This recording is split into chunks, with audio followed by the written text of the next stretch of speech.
In today's video, we're going to be talking about German culture shocks that never actually happened to us.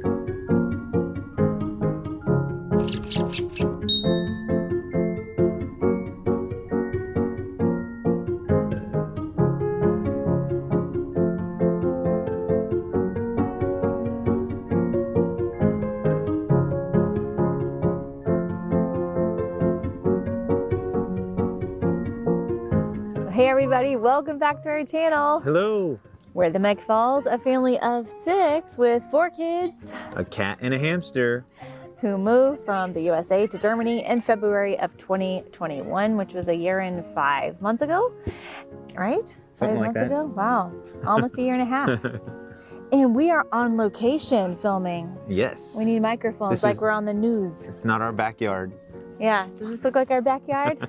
Well, we have mountains not far from our backyard. Not this big. We are in Obertraun, Austria. Hallstatt is just across the lake. We're on vacation. And so we thought, hey, we'll film this week's video from here. We're also going to have a video about Hallstatt coming up in the next video. And we've been having a lot of fun. Yeah, so like I said at the beginning, today's video is about culture shocks that we thought were going to happen when we came to Germany that never actually happened. You know, obviously, before we came, we were reading a lot about Germany. We'd visited here before. I lived in Sweden, so I knew some stuff about Germany. Lived in France, not right next door. And as I think what you'll find is we're going to talk a lot about our own experience and living in a small town. And I think that has very much shaped our experience. And you know, we were thinking of moving to a bigger city, and we expected some things to happen that didn't, and that didn't happen in this little small town we moved to. Yeah, exactly. And a lot of the things we learned about Germany before we moved here was from other YouTubers who are now some of our friends here on YouTube.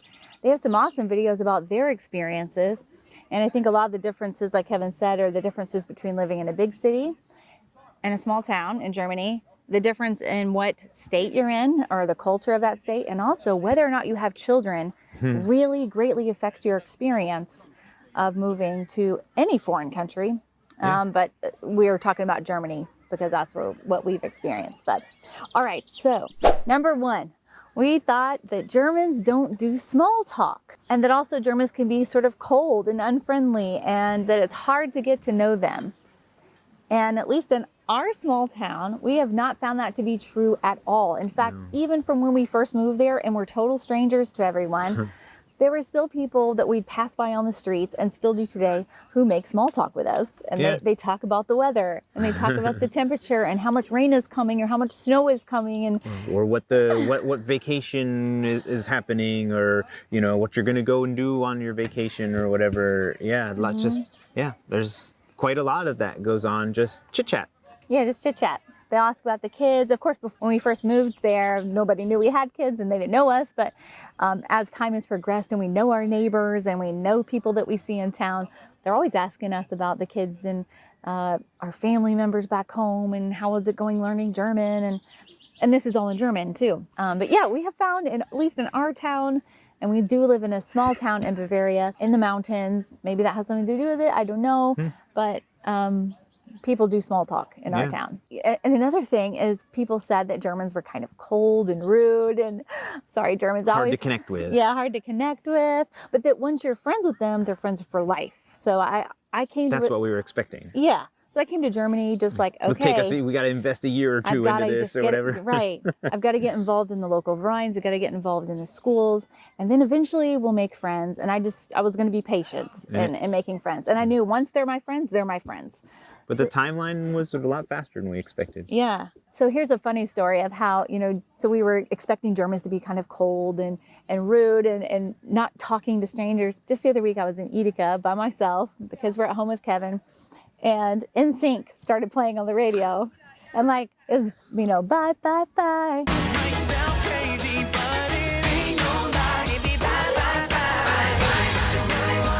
I just couldn't help myself. I'm the kid of the 90s, NSYNC and Backstreet Boys were my jam.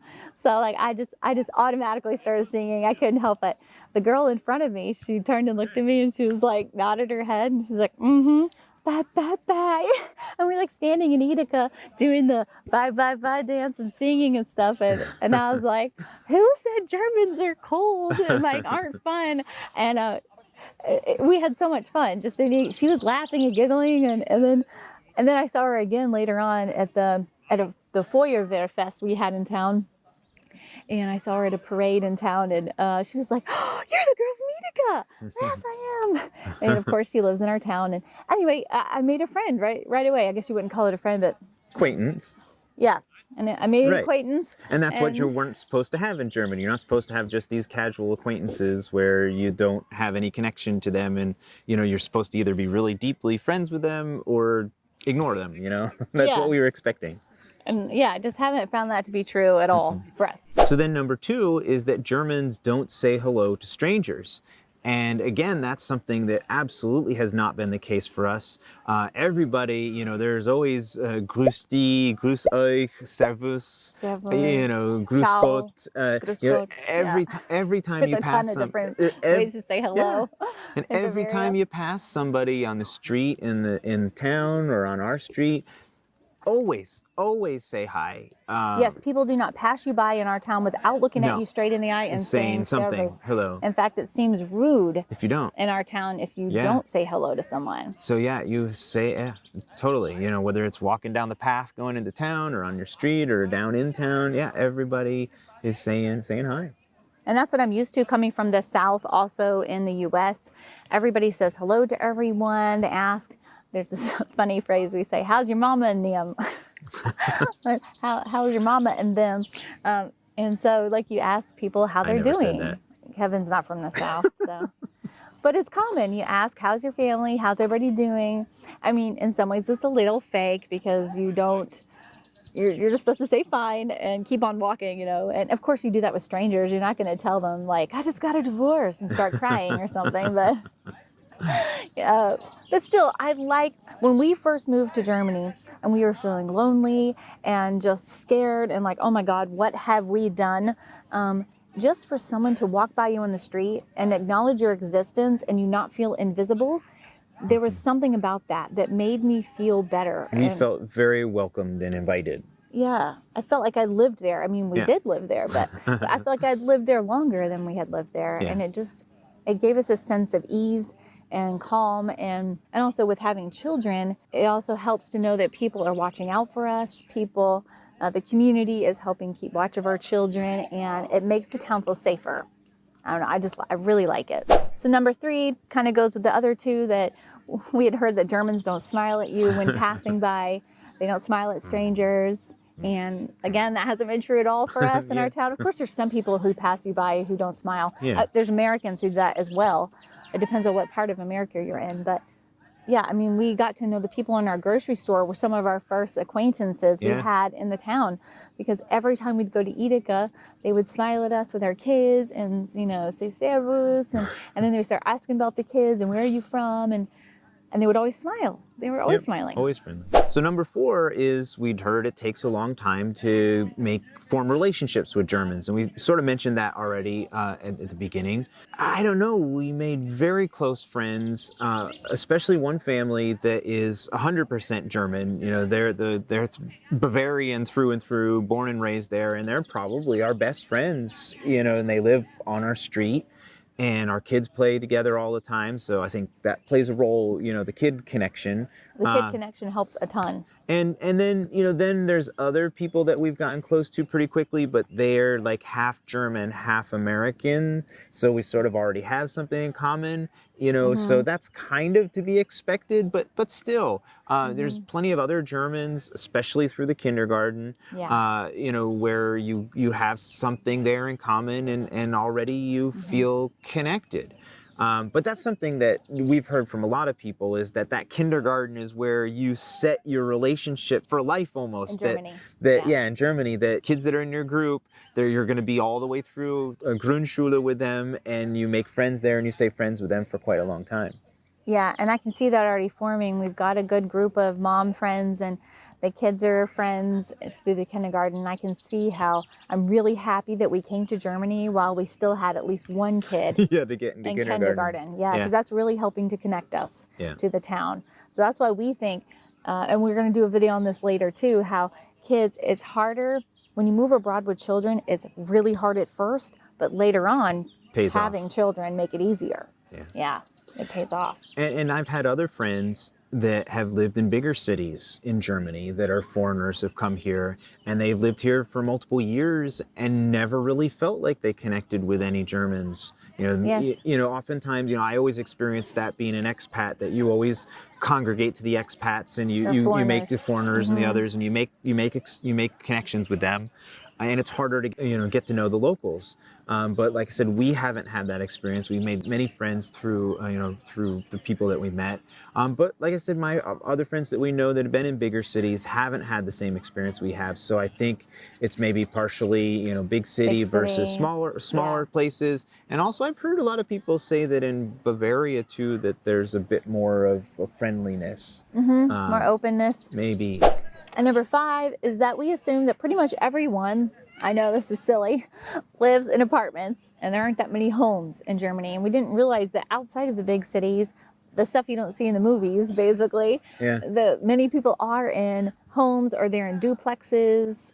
And there's a lot more homes than we realized when we were first wanting to move to Germany. All we looked at was apartments. Yeah, we didn't even know. We didn't click on the house button on Immo Scout for the longest time. But I mean, at first we were looking in Munich, but even when I came for a job interview in Munich, I did some scouting and took the S-Bahn just a couple stations away from the Hauptbahnhof.